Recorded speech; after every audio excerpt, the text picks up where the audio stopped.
Sugar کی بیماری یعنی کہ ڈائبٹیز میں مبتلا بچے اگر بیمار ہو جائیں تو ان کو خاص توجہ دینی چاہیے۔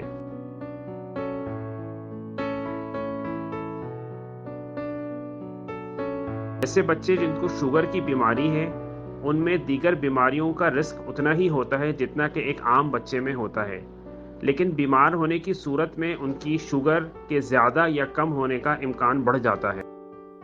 اس بات کا خاص خیال رکھنا چاہیے کہ وہ صحیح مقدار میں پانی پئیں، ان کی بلڈ شوگر نارمل رینج کے اندر مینٹین ہو اور ان کی باڈی ایسڈز یعنی کہ کیٹونز نہ بنا رہی ہو۔